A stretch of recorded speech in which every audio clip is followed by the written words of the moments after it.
ડભોઈમાં આજે જ્યારે સમગ્ર ગુજરાતમાં ચકલીઓની સંખ્યા ચિંતાજનક રીતે ઘટી રહી છે, ત્યારે વડોદરા જિલ્લાના ડભોઈ ખાતે વિશ્વ ચકલી દિવસ નિમિત્તે પક્ષી બચાવો અભિયાન અંતર્ગત એક સુંદર કાર્યક્રમ યોજવામાં આવ્યો હતો। ડભોઈ ખેતીવાડી ઉત્પન્ન બજાર એપીએમસી અને સિનોર ચોકડી ખાતે યુવાનો દ્વારા ચકલીઓને ફરીથી ઘર આંગણે બોલાવવા માટે ચકલી ઘર વિતરણનો નવો પ્રયાસ હાથ ધરવામાં આવ્યો હતો। માર્ગદર્શન વડોદરા જિલ્લા પ્રમુખ ડૉક્ટર બી.જે. બ્રહ્મટના સીધા માર્ગદર્શન હેઠળ આયોજન કરવામાં આવ્યું હતું। ઉદ્દેશ ઉનાળાની કાળઝાળ ગરમીમાં લુપ્ત થતી જતી ચકલીઓને આશરો આપવા અને પર્યાવરણનું જતન કરવું। વિતરણ અંદાજિત 300 જેટલા ચકલી ઘરોનું જાહેર જનતાને નિઃશુલ્ક વિતરણ કરવામાં આવ્યું હતું।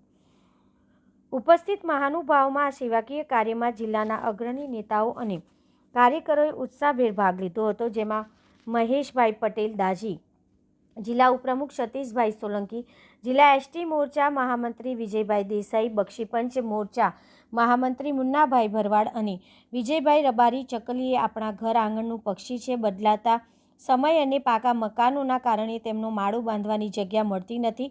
આ નાના પ્રયાસથી અમે લોકોને અપીલ કરીએ છીએ કે તેઓ પોતાના ઘરે આ ચકલી ઘર લગાવે, જેથી ફરીથી ચકલીઓનો કિલકિલાટ સંભળાય।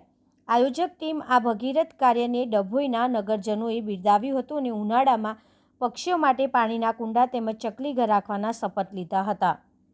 આજે 20 માર્ચ વિશ્વ ચકલી દિવસ તરીકે ઉજવાય છે, ત્યારે ડભોઈના ધારાસભ્ય શૈલેષભાઈ મહેતા, જિલ્લા પ્રમુખ શ્રી બ્રહ્મટ સાહેબના માર્ગદર્શન હેઠળ આજે ચકલી ઘર વિતરણનો કાર્યક્રમ એપીએમસી ગ્રાઉન્ડ ખાતે, સિનોર ચોકડી ખાતે જિલ્લાના ઉપપ્રમુખ શ્રી મહેશભાઈ દાજી, સતીશભાઈ એસટી મોરચાના જિલ્લા મહામંત્રી તરીકે એ પણ ઉપસ્થિત રહ્યા હતા અને આ કાર્યક્રમને ચકલી ઘર વિતરણનો કાર્યક્રમ કર્યો, જેમાં ચકલી ઘર વિતરણ કરવામાં આવ્યું। એમાં ઘણા બધા ભાજપના કાર્યકરો અને સામાજિક કાર્યકરો પણ ઉપસ્થિત રહ્યા હતા। આશરે 200 જેવા ચકલી ઘરનું વિતરણ કરવામાં આવ્યું, જે એપીએમસી ગ્રાઉન્ડ ખાતે કરવામાં આવ્યું, સિનોર ચોકડી ખાતે પણ કરવામાં આવ્યું। ચકલી આપણા આંગણાનું પક્ષી છે, જે હવે બહુ ઓછું દેખાતું થઈ ગયું છે અને ગરમીના કારણે એને આપણા આંગણે ફરી બોલાવવા માટેનો એક પ્રયાસ તરીકે અમે ચકલી ઘર વિતરણ કર્યું, જેથી આપણા ઘરે ચકલી ફરી પરત થાય, એ હેતુથી અમે ચકલી ઘર વિતરણ કર્યું છે।